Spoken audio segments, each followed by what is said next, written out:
You ever drive down a road so long and empty it feels like you're the last person left on Earth? The kind of road where the forest crowds in from both sides, trees so tall they blot out the stars, and your headlights barely carve a path through the black. That's where this story begins. Not with a scream, not with a body, not even with blood. It begins with silence. I was driving that night with no destination, just the hum of an old car and the steady rhythm of tires on cracked asphalt. My phone had lost signal miles ago. The radio played nothing but static. The only company I had was the endless dark. The deeper I went, the more the forest seemed to change. The pines pressed closer, branches bending in unnatural shapes, almost like they were leaning down to listen. Shadows stretched longer than they should. Every mile the air felt heavier, damp with the smell of moss and something metallic like old rust. And then, just when I thought I might never see a sign of life again, there it was. A faded neon glow cutting through the trees. A crooked sign buzzing faintly in the night. Hollow Pines Motel. Vacancy. The letters flickered, some half dead, others glowing too bright, as if straining to hold on. For a moment, I thought about driving past, pretending I hadn't seen it. But the tank was near empty, my eyes were burning from exhaustion, and my hands shook on the wheel. So, I turned. Gravel cracked beneath my tires as I pulled into the lot. That was the last moment I remember feeling safe, because once I stepped out of that car, the silence wasn't empty anymore. The lot was nearly empty. Just a few cars, each one coated in a fine layer of dust, like they hadn't moved in weeks. Their windows were dark, no movement inside. The motel itself stretched in a long row of doors, all painted the same dull, peeling green. A few blinds hung crooked in the windows. A vending machine near the office glowed faintly, its light stuttering in the night. But what unsettled me most wasn't the way the place looked. It was the way it felt. Like the air shifted the second I opened my door. Like I had crossed an invisible line. I stood there for a moment, just listening. The forest hummed behind me, but faintly, under it, I thought I heard something else. A low hum, almost mechanical, but too deep and too steady to be from a machine. It pulsed through the ground like a heartbeat. Shaking it off, I grabbed my bag and walked toward the office. The glass door was smudged with fingerprints, cloudy enough to make the room inside blur. A buzzing fluorescent light flickered above me, turning the moths into frantic little shadows. I pushed the door open. A bell jingled. The office smelled of old paper and mildew. The counter was lined with a cracked bell, a sign-in book that looked older than me, and a single desk lamp that cast everything in a sickly yellow glow. At first, I thought no one was there. Then, from the shadows behind the desk, someone moved. An old man shuffled forward. His hair was white, thin, his skin pale and sunken. His smile was wide but wrong, too fixed, like it had been practiced in front of a mirror. "Late night, huh? Long drive?" I nodded, setting my bag down. "Yeah, ran out of road. Thought I'd stop for the night." He chuckled, low and hollow. "That's what they all say." I blinked. They all? His eyes flicked up, sharp and gray, before softening again into that strange, frozen smile. "Travelers. We don't get many these days, but when we do, they're always just passing through. I signed my name into the book, the pen scratching against brittle paper. My hand trembled, and I wasn't sure if it was from exhaustion or the way his eyes didn't leave me, even once. Room 6. That's what he gave me. The key was heavy, old brass, the number carved deep like it had been there forever. And when I turned to leave, he said something that froze me in my tracks. Don't let the forest keep you awake. It likes to whisper.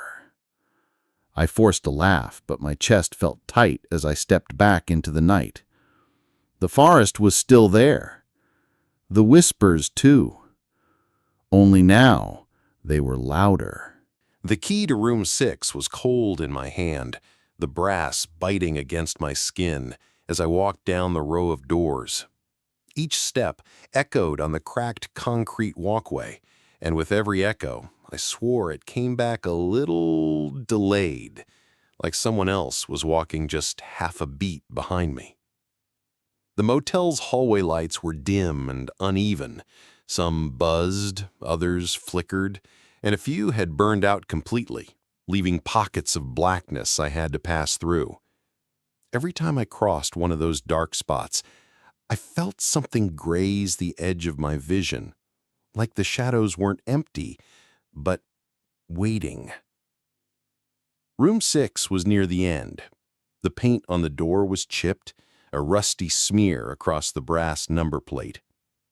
The lock turned with a reluctant click, and I pushed inside. The air smelled like damp carpet and old cigarettes. The room was small, a sagging double bed with mustard-colored sheets, a nightstand with a lamp that leaned sideways, and a dusty TV bolted to the dresser. The curtains hung heavy, stained dark in spots where rain had seeped through. I shut the door and slid the chain lock into place, though it rattled like it hadn't been used in years. For a moment, I just stood there, bag still in my hand, listening. The silence pressed in from every direction, thicker than before. Not the silence of peace, but the silence of something holding its breath. I tried the TV. Static. No channels, just the hiss of white noise, loud enough to feel like it was filling the room with whispers. I shut it off, but the hiss seemed to linger in my ears, like it had already buried itself in my head. The lamp flickered when I turned it on, humming faintly. Its light stretched across the walls, catching on something scratched into the nightstand wood. I leaned closer. It wasn't just random lines. It was words. Don't listen. The letters were jagged, carved deep, like someone had done it in a panic. My mouth went dry. I reached out, tracing the grooves with my fingertip, and for just a second, I thought I felt heat. Not the warmth of wood. No, this was different. Almost like the letters themselves still carried the fear of whoever had written them. Shaking it off, I sat on the edge of the bed. The mattress groaned under my weight, springs straining, as though they hadn't been disturbed in years. I told myself it was fine, that I was just tired. But then I heard it. Faint at first. A whisper, sliding through the air vents. Not a voice I could understand, but a rhythm. Almost like chanting. Too soft to catch words, too steady to be the wind. I held my breath and listened. It grew clearer, louder, the sound of many voices, all layered on top of each other, overlapping until it was impossible to tell how many there were. Male, female, young, old, all whispering in unison. And then, as if they knew I was listening, the voices stopped. Dead silence. A silence so deep it pressed against my chest, squeezing until I could hear nothing but the pounding of my own heartbeat. I stood, moving to the window. The curtains were heavy, but I peeled them back just an inch. The parking lot was empty. The office was dark. And yet, across the lot, in the black windows of room 9, I saw someone watching me. A pale face, still, expressionless, just staring. My breath caught. I blinked, and the face was gone. The curtain dropped from my hand, falling shut. My skin crawled as I stepped back, every nerve screaming to leave, to run, to drive until the forest was a memory.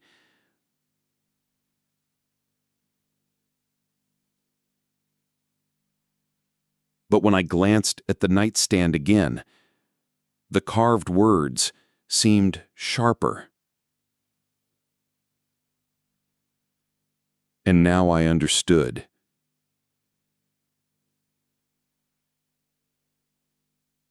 Because the whispers had started again. And this time,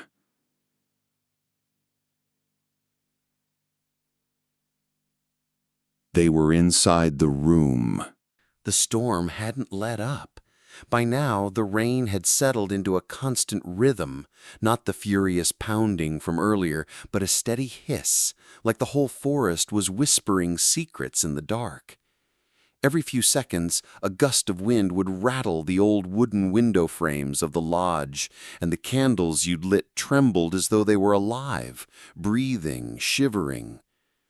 You sat deeper into the leather armchair near the fire, watching the flames crack and split, tossing sparks up the stone chimney. The fire was your only true companion at that point, its warmth pushing back against the chill that seemed to creep out of the corners of the room.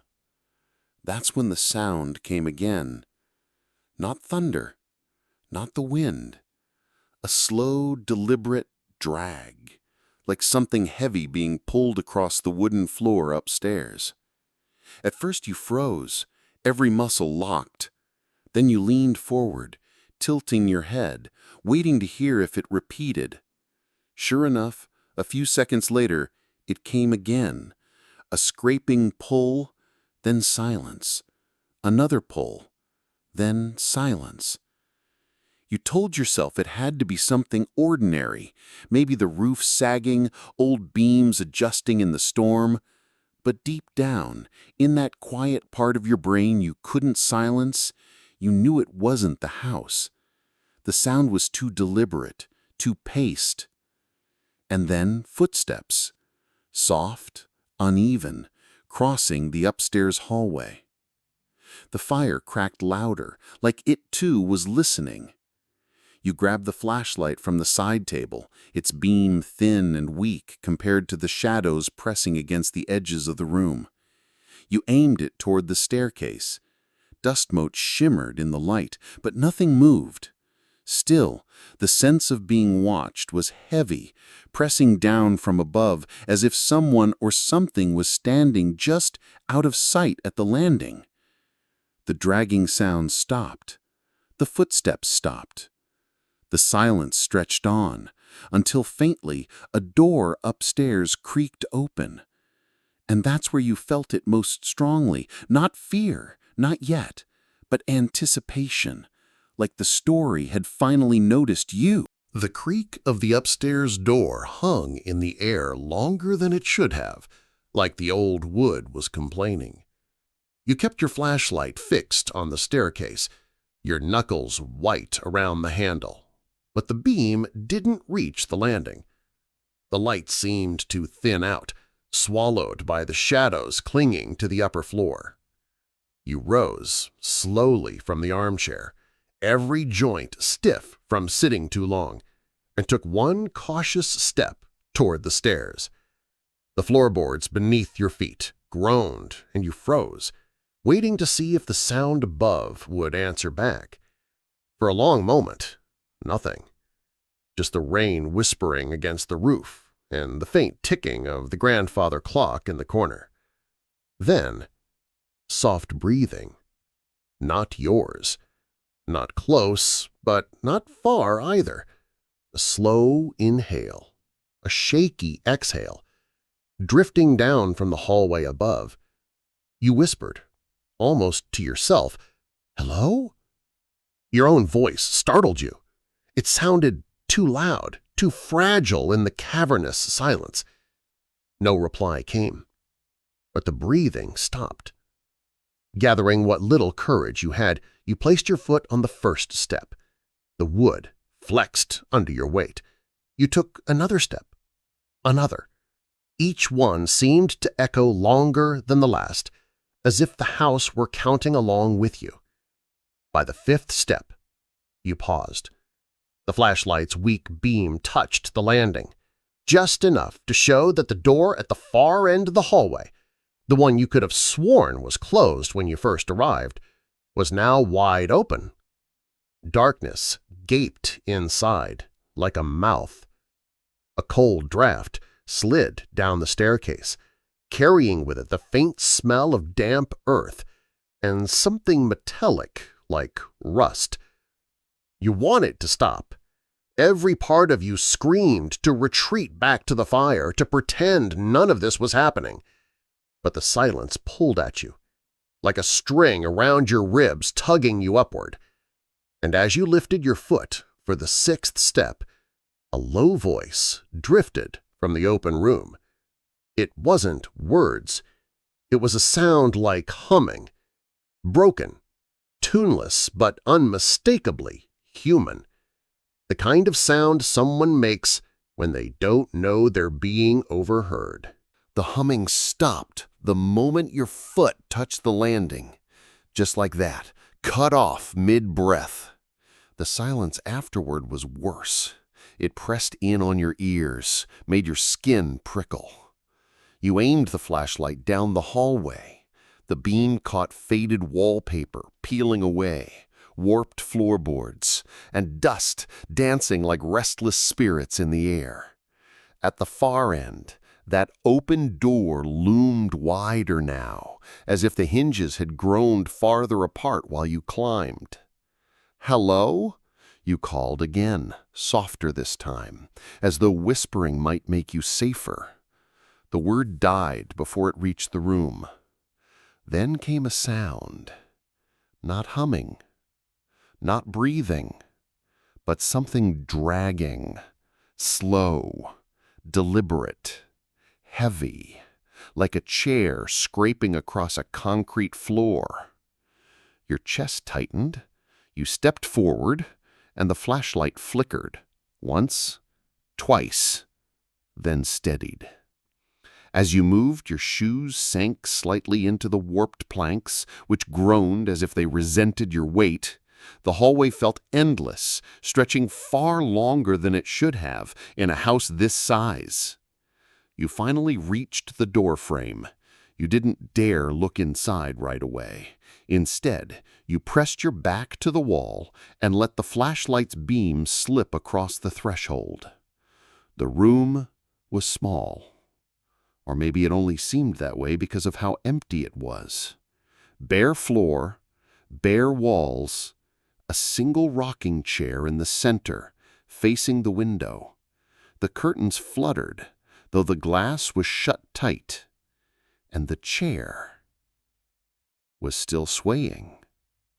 Back and forth, back and forth. No one sitting in it. The dragging sound had stopped, but the chair kept moving, as if unseen hands had just left it. And that's when you noticed something carved into the floorboards beneath it. Not words, not letters, just long, uneven scratches gouged deep into the wood, circling the chair in a jagged, endless ring. You froze in the doorway.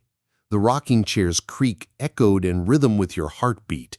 It shouldn't have been moving. There was no breeze, no weight, no one there. And yet, back and forth it went, steady, like someone had only just stood up.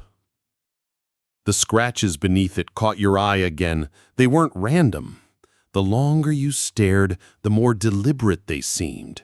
Curves linking into crooked arcs, jagged loops etched by something sharp, maybe fingernails, maybe worse.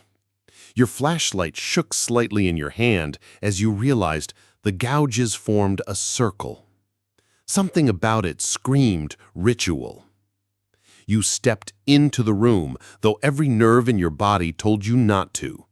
The air was colder here, heavy with a smell like damp stone mixed with old iron. The curtains fluttered again, though the window was sealed shut, and for a second you thought you saw a pale hand brush the fabric from the other side of the glass. Your breath hitched. You blinked. Nothing, just the worn-out drapes swaying. Then the sound started again. The dragging. But this time it wasn't distant. It came from right behind you. You spun around, flashlight darting down the hall you just walked. Empty, silent, but the noise continued, slow and deliberate, circling you, like something invisible moving around the edges of the room. The rocking chair stopped, dead still. And in that silence, words carved seemed to bleed into your vision on the wall you'd sworn was bare only seconds ago. Sit down. Your legs trembled as your eyes locked onto the words, "Sit down." They weren't painted, not written with ink or charcoal. They looked as if the wallpaper itself had blistered, peeled, and burned into letters, seared into the very fabric of the house. You told yourself not to obey. That was the one thing every horror story taught you. Never do what the voice wants. And yet, something heavy pressed down on your shoulders as if unseen hands were urging you forward. Your knees bent involuntarily, step after step, carrying you toward the rocking chair. The closer you got, the colder the room became. Your breath fogged in the air, thin clouds drifting in front of your flashlight's beam. The wood of the chair groaned like it recognized you, like it had been waiting. You lowered yourself onto it, unable to resist any longer. The moment your weight touched the seat, the whole house seemed to sigh. The chair rocked once, slowly, forward, then back. The dragging sound stopped. The whispers began. They weren't in English. They weren't in any language you knew, but the meaning seeped into your mind all the same. Stay, listen, remember. And then the walls around you started to move. At least, that's how it felt. They swelled, pulsed, like the house itself had a heartbeat, and you were sitting in its chest. The whispers thickened, circling your head like flies. The rocking chair creaked beneath you, not with the usual rhythm of wood, but like it was moving with the pulse of the house. Forward when it exhaled, back when it inhaled. Your flashlight flickered, then it died. Total darkness. At first, you thought you were blind, but slowly, too slowly, your eyes adjusted, not to light, but to something else entirely. Shapes began to swim into existence, carved into the black, like silhouettes burned onto film. You weren't in the sitting room anymore, at least not in the same way. The walls stretched out, impossibly long, their wallpaper dripping as if melting. Shadows clung to them like tar, writhing and curling. And then you saw them. Figures. People. Dozens of them. Their faces blurred, their eyes nothing but empty sockets glowing faintly red. They lined the walls, their bodies stiff, their heads all turning in unison toward you. One of them stepped forward, a man, tall, wearing an old-fashioned suit stained with what looked like mold and ash. His mouth opened, but the words didn't pass through his lips. They poured directly into your head, like hot oil searing your thoughts. "You took the chair. Now you see what we saw. Now you feel what we felt." Your chest tightened. It wasn't fear anymore. It was grief, rage, despair, flooding into you like you were absorbing the memories of everyone who had ever sat here. The house was showing you its history, and you weren't sure if you'd survive it. The flood of memories hit you so hard it nearly knocked you off the chair. But you couldn't move, not because you didn't want to, but because the chair wouldn't let you. Its wood pressed against your spine like a hand, pinning you in place. The man in the mold-stained suit tilted his head, his red sockets burning brighter. The others along the walls leaned forward as if straining to watch. And then it began. Flashes, fast, jagged like broken film reels. You saw the house being built in the late 1800s, workers hauling bricks under a pale sun. Their faces were tired, their bodies bent with exhaustion, but their eyes carried dread, as though they already knew what this place would become. You saw the family that first lived here, a stern father, a mother whose smile never reached her eyes, and 3 children who never seemed to laugh. The father sat in the very same chair you were now trapped in, his fists clenched, his voice a booming thunder in the dining room as the children cried in silence. And then, blood. One night, a storm ripped through the valley. The father rose from the chair with an axe in his hand. His shadow spread long across the walls. Screams erupted, echoing forever into the foundation of the house. The storm drowned out the neighbors' chance to hear. By morning, the only thing left was silence. The figures around you twitched violently, their blurred mouths stretching wide in an eternal scream. The man's voice poured back into your skull, colder, heavier this time. "He started it, but we remained. We linger, and every soul that enters must carry the weight." Your chest heaved, your mind spinning. It wasn't just a house of the dead.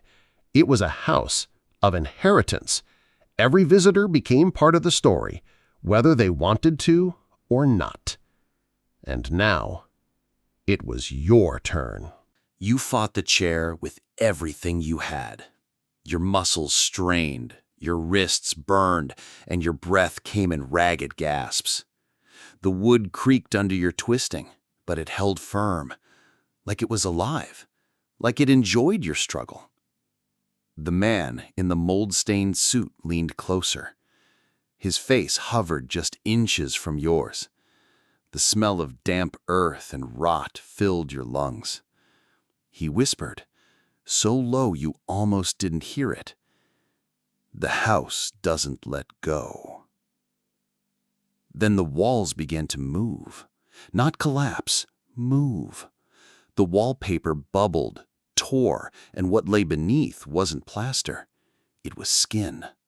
Veins pulsed faintly through the surface, stretching across the walls like roots searching for something to feed on. Your heartbeat synced with it. Thump, thump, thump. And then The floor beneath your feet softened. Not wood anymore. Flesh. Every step you tried to take sank slightly, like you were standing on the stomach of something vast and alive. The figures in the corners began to chant in broken tones, half words, half sobs. The sound rose and fell, echoing as if the entire valley outside were joining in. The man reached out and pressed 2 fingers to your chest, directly over your heart. His touch was ice, but his words burned. It has chosen you. In that instant, the house revealed its final truth. It wasn't haunted. It wasn't cursed. It was hungry. And you weren't a visitor. You were the meal. The realization hit you so hard, your body almost gave out. This wasn't a haunted house. It wasn't a prison. It was alive. The floor quivered beneath your boots. A slow, deliberate pulse traveled through the boards like a heartbeat echoing from deep inside its core. Every fiber of the walls swelled and tightened as though the entire mansion were breathing with you. You tried to back away, but the chair, your faithful restraint, shifted. Not because you moved it, but because the wood itself adjusted, tightening around your ankles and wrists. The vines that once held it together had slithered into the grain of the timber, threading themselves through the fibers. The chair wasn't furniture anymore. It was bone. And then came the mouth. The floorboards split, not fast, not sudden, but with a slow, dragging peel. The flesh-like timber stretched apart, revealing a black pit beneath. From the pit came a stench of decay and wet soil, mixed with something sweeter, metallic, like rusted blood.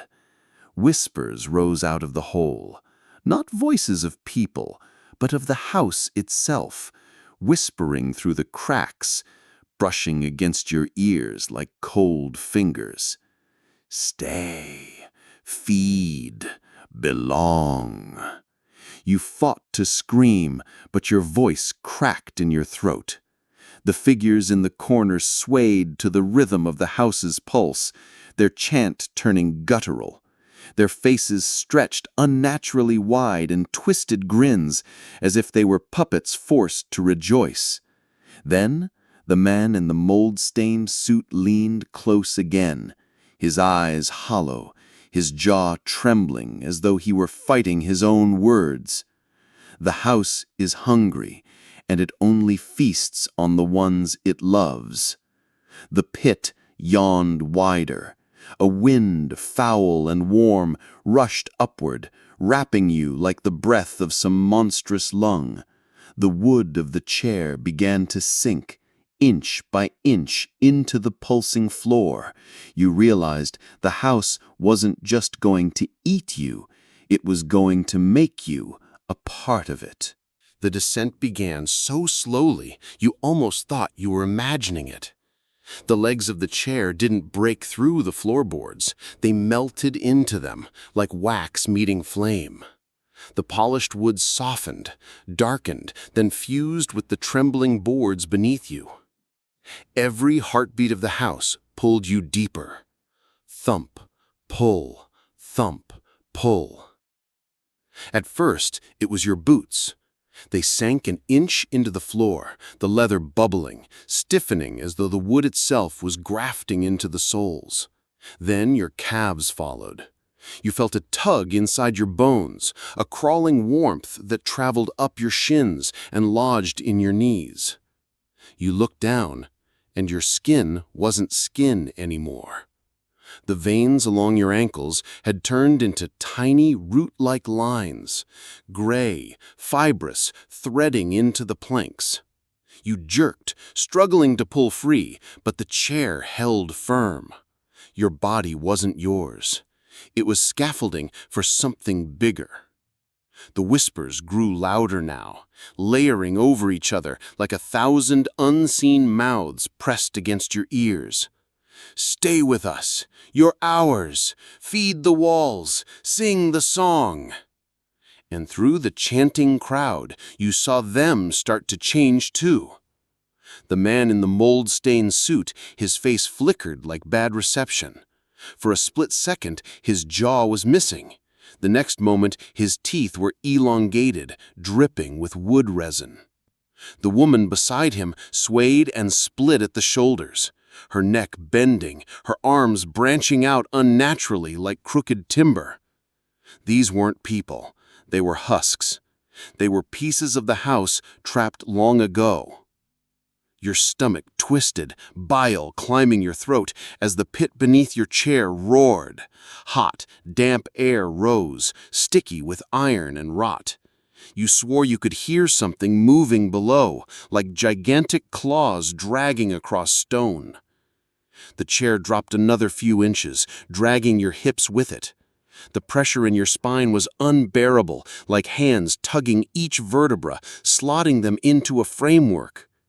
And then, with horrifying clarity, you understood the truth. The house didn't just consume bodies, it rewrote them. It hollowed you out and planted you back into its ribs, its walls, its lungs, forever.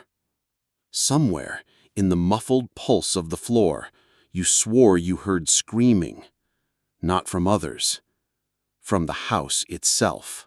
The screaming never stopped, at least not in your head.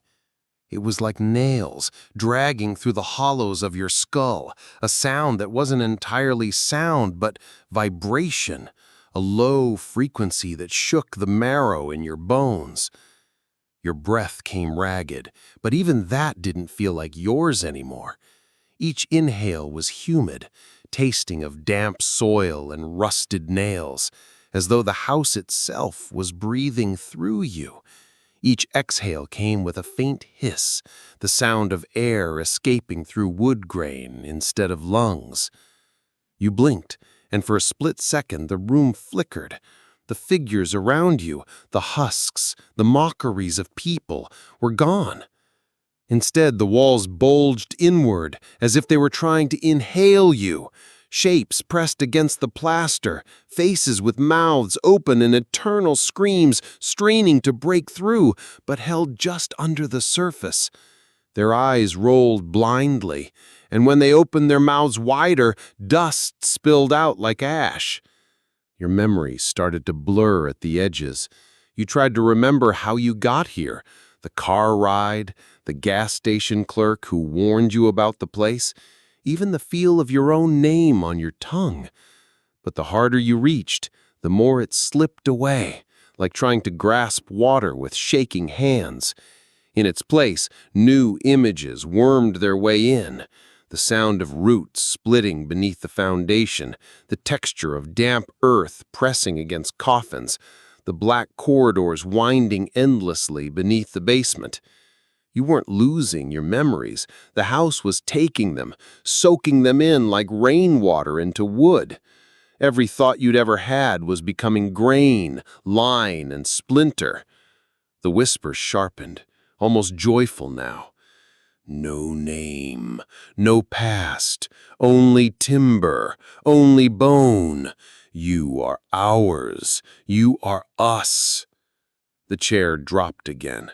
A violent jerk this time. Your ribs rattled, your stomach lurched, and you felt your shoulders brush the lip of the pit beneath you. Hot air blasted upward, carrying with it the stench of decay, so thick it clung to your tongue. And for the first time, you felt something below reach up. A hand, or something shaped like one, pressed against your ankle. Cold, clammy, wrong. Its touch wasn't flesh, but something slick, something that pulsed like it had been waiting for centuries. The husks around you swayed in unison, their voices stretching into one long, horrible note. And you realized you weren't just sinking into the house, you were being welcomed home. The grip on your ankle tightened, not like someone holding you still, but like a root wrapping around a stone, patient and final. You jerked your leg, tried to pull back, but the chair's weight pressed you down, and the wood groaned as if amused by your panic.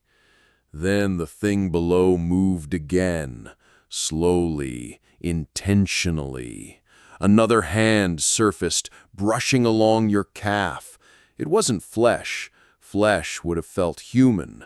This was rubbery, damp, as if tree roots had learned to imitate skin.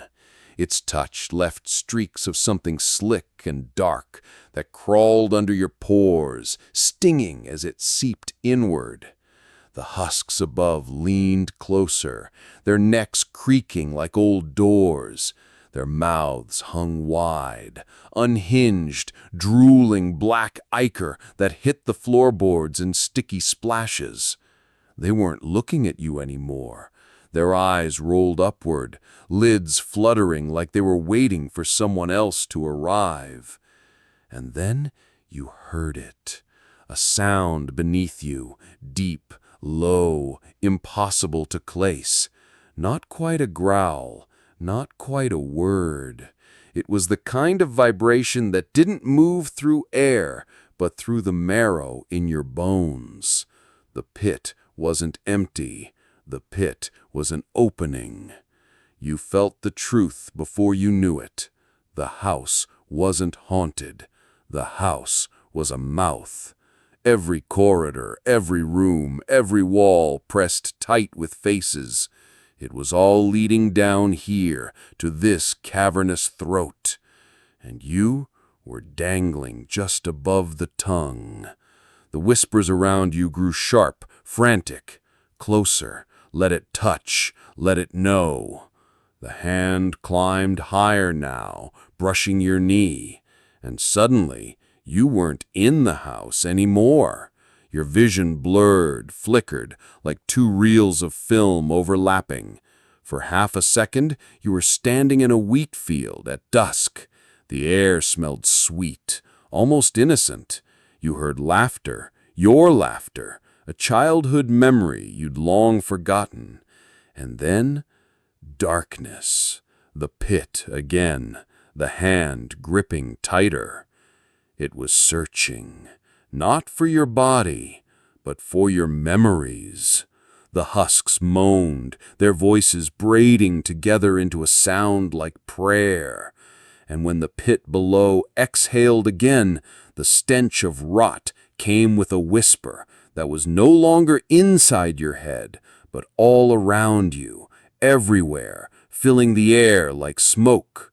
We know you now. We remember you. You've always been ours. The chair jerked lower. Your feet dangled inches from the blackness, and the thing below opened something wider than a mouth and breathed in. The inhale was so strong you felt your ribs bend inward, as if your chest itself wanted to cave and follow the pull. The chair shook, scraping violently against the floorboards, dragging you closer to the pit. Dust rained down from the rafters above, filling your mouth, your nose. Every breath tasted of rot, of mildew, of graves left open too long. And then something worse happened. It wasn't just your body being pulled. Your thoughts were too. You felt memories ripping away, faces you loved, names you once whispered in safety, sliding from your mind like loose pages in a storm. Your mother's voice, a song from when you were a child, a birthday candle smoke, all of it sucked downward, vanishing into the black mouth below. The husks leaned closer, their crooked necks bending almost to breaking. Their mouths weren't moaning now. They were smiling, watching. Their chests heaved with the rhythm of the pull, as though they were breathing through you, as though your struggle gave them life. The pit's exhale returned, but this time it wasn't only air. A mist rose up, curling around your face, bitter and metallic. You coughed, gagging, and with each inhale the pit forced on you, you felt heavier, as though your body was filling with liquid shadows. The voice came again, clearer now, no longer a whisper, an instruction. Yield, become hollow, let us wear you. Your legs buckled against the chair's hold, and a hand around your knee dug sharp nails, no, claws, into your skin, piercing just enough to draw blood. The husks tilted their heads back in unison, inhaling the scent. Their tongues, long and gray, flickered out, savoring the air. And then for just a second, the mist parted, and you saw it. Down below, writhing, shifting, too vast to belong to a single shape. A torso of roots, a head made of cracked stone, jaws dripping with every stolen memory. Its eyes, if they were eyes, were windows, and in each one was a scene from your own life, flickering, replaying, burning away. It wasn't a demon. It wasn't a ghost. It was the house itself, the thing you'd stepped into hours ago, finally showing you its true body. And it was starving. The moment you realized the thing in the pit was the house itself, your mind fractured like glass under heat. The wallpaper peeling in the hallway, the endless sighing of the beams, the groan of the doors. It had never been decay. It had been its breath, its bones, its body. And now you were inside its stomach. The pull grew stronger. Your chair legs splintered against the warped floorboards as you slid an inch closer, then another. The husks trembled with excitement, their hollow sockets glowing faintly like embers waking in ash. They weren't victims anymore. They were its veins, its guardians, extensions of its hunger. "Yield," the voice said again, louder this time, rattling the inside of your skull. The words didn't just echo in your ears. They scraped across your nerves, searing your bones like a brand. The mist coiled into your lungs. Every breath burned like smoke from wet leaves. You coughed until your throat tore raw, but it didn't matter. The pit was filling you, replacing the air, drowning you without water. And then came the visions. You saw the hotel alive decades ago. Candlelight dinners, couples laughing, music echoing from a ballroom chandeliered with crystal. The walls were vibrant, velvet red, trimmed in gold. The air smelled of wine, roses, and polished oak. For a moment, you almost believed you had slipped back in time. But the laughter warped. The music dragged into dissonant chords. The chandeliers melted like wax. And those guests, every smiling face, began clawing at their throats, gasping, their laughter turning into screams. One by one, they collapsed, their bodies twitching before becoming husks, just like the ones now circling you. The mist throbbed with each memory replay, as though the house was feeding you the taste of its feast and demanding you become the next course. The chair jolted again, scraping across the floor. You were now only feet from the pick. The mist thickened, pushing cold fingers through your hair, slipping behind your eyes. And the voice no longer whispered, it roared, "You are mine." The husks reached out, not to restrain you now, but to guide you, each bony hand pushing you, gently, lovingly, toward the edge of the black mouth. The pit opened wider as if it sensed your surrender or your weakening resistance. The floor beneath you swelled and cracked, wood fibers stretching like muscle. The mist thickened into ropes, wrapping your wrists and ankles, tugging with an eager rhythm. Your chair scraped once more, then lurched forward so violently you nearly tipped over. The husks leaned in close. Some had no jaws, some had hollow sockets where eyes once were, yet all of them radiated a sick delight. They weren't restraining you anymore. They were ushering you, like pallbearers lowering a coffin. Your toes now dangled over the pit's edge. The darkness beneath wasn't just absence. It shimmered faintly like tar with veins of faint light pulsing deep within. The smell hit you, rot and soil, but also something sweet, like old fruit fermenting in cellars. Then you began to fall. There was no gravity at first, only a slow drifting, as if the pit itself decided the pace of your descent. The mist swallowed you whole. Shapes swam in the darkness, faces stretched impossibly long, mouths yawning wider and wider until they cracked into silence.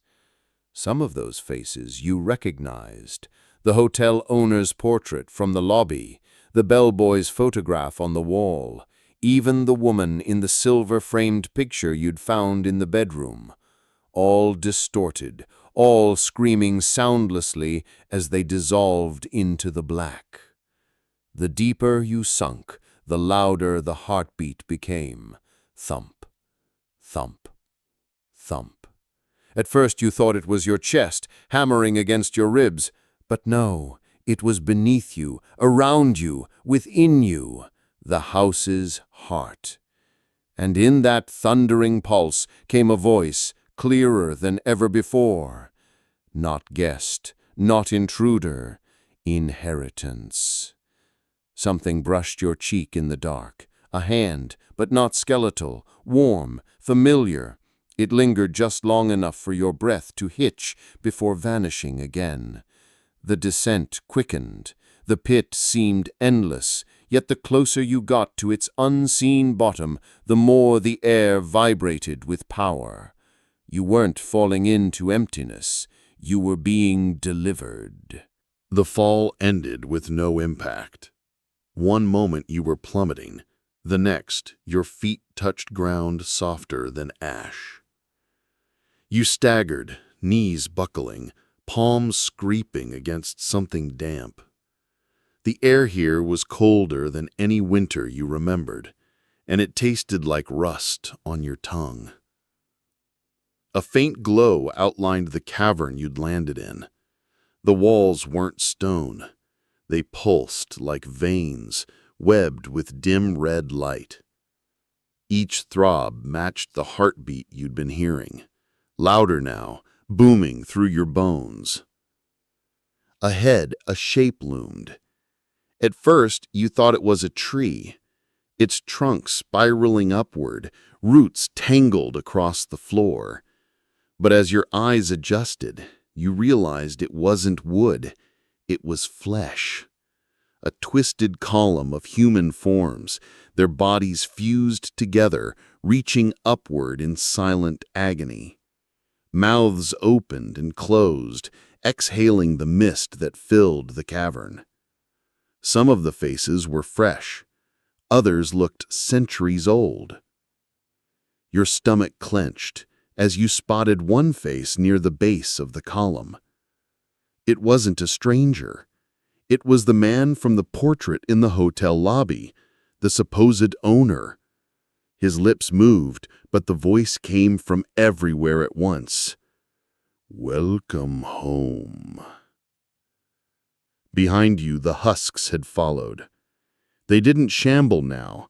They knelt, dozens of them, bowing low, as if you were their priest or their sacrifice. The cavern floor rippled. A circle widened at your feet, revealing not another pit, but a pool. Its surface shimmered black and glassy. You leaned closer, compelled, despite yourself, and saw your reflection. Only it wasn't you, not fully. Your eyes in the water glowed faintly red, your mouth curled in a grin that you weren't making. And behind your reflection stood the pillar of flesh, one hand stretching outward as if reaching through the mirror of water to touch you. Then the whisper came, not around you this time, but inside you. You are not leaving. You are becoming. Your knees buckled again, not from weakness, but because the floor itself pushed you forward. The pool rippled, the husks began to chant, low and guttural, their voices weaving into the heartbeat. Thump, chant, thump, chant. The moment you reached out a hand to steady yourself above the pool, the reflection moved first, its hand breaking the surface, fingers curling around your wrist. Cold, strong, unyielding. And it pulled.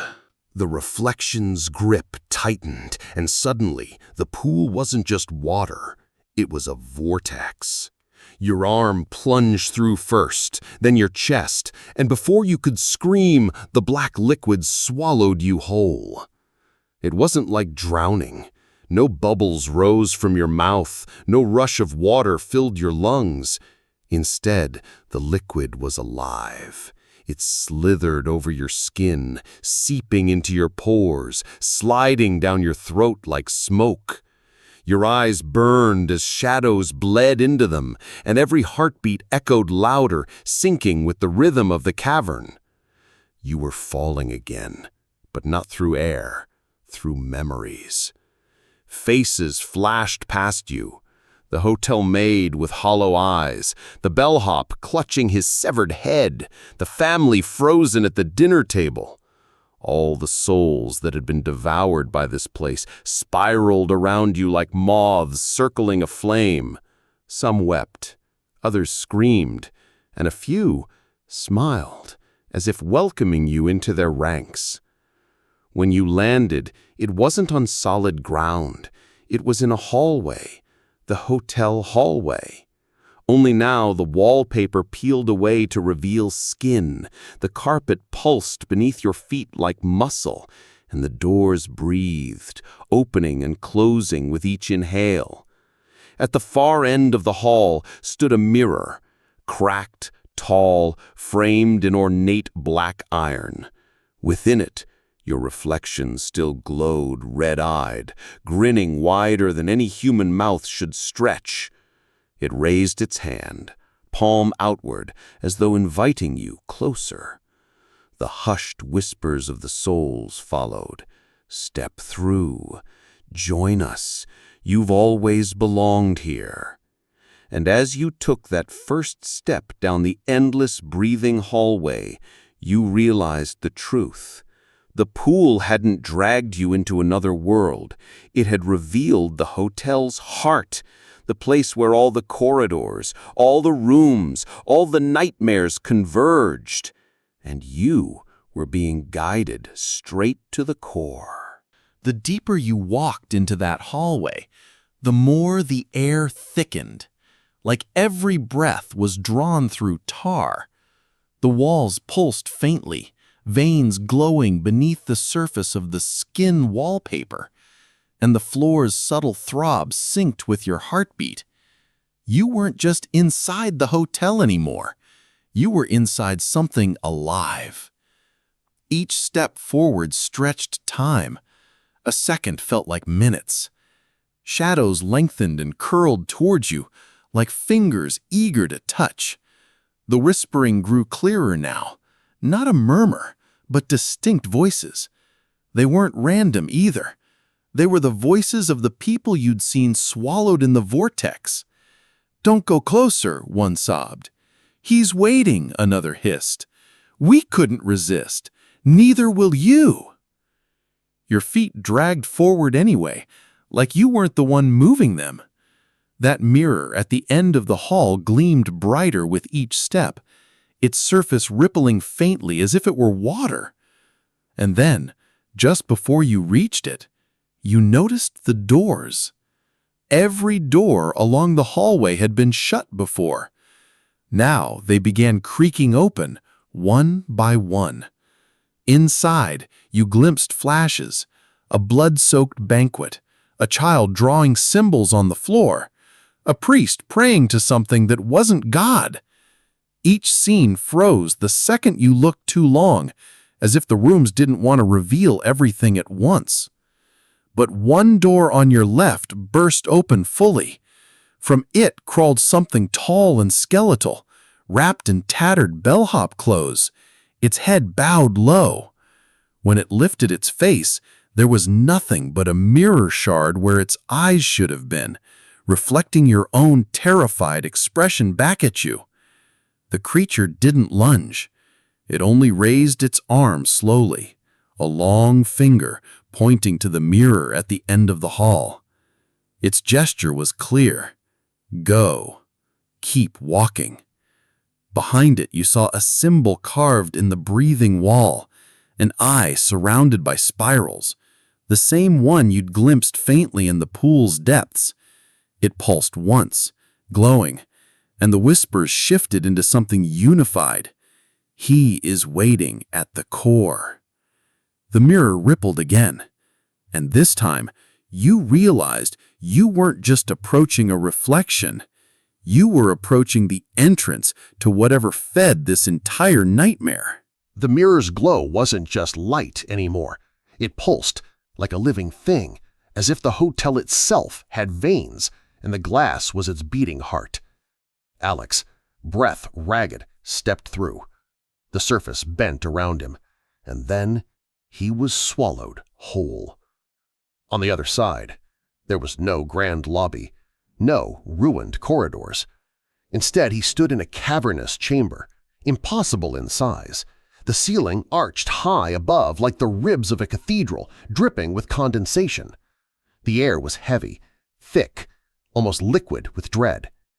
And in the center, rising from the floor like an ancient tree, was a column of flesh and brick intertwined. Walls of the hotel fused with veins, bone, and pulsing light. This was the hotel's core. This was where it lived. All the whispers he had heard over the hours, every echo, every moan flooded into one voice now. It was deep, ancient, almost parental. You are here at last. Alex's knees buckled. He saw flashes, the guests who vanished, the staff who went mad, the ones who tried to burn the place down. Their faces weren't gone. They were here, absorbed into the walls, their eyes wide, mouths forever open in silent screams.